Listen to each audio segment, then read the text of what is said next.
क्या आपने कभी सोचा है कि बिच्छू रात के अंधेरे में अचानक नीला क्यों चमकने लगता है? ये जादू नहीं, इसके जिस्म के अंदर छुपा एक खौफनाक साइंसी राज है। दिन में आम नजर आने वाला बिच्छू जैसे ही अल्ट्रावायलेट रोशनी इस पर पड़ती है, पूरा जिस्म नीली सब्ज रोशनी से चमकने लगता है।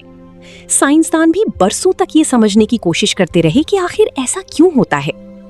असल में बिच्छू के जिस्म के ऊपर एक खास तह होती है जिसे हाइलीन लेयर कहा जाता है। इस तह में ऐसे केमिकल मौजूद होते हैं जो यूवी लाइट को जज्ब करके वापस चमकती हुई रोशनी में तब्दील कर देते हैं। इसी वजह से बिच्छू रात में एक जिंदा नियॉन मखलूक की तरह दिखाई देता है।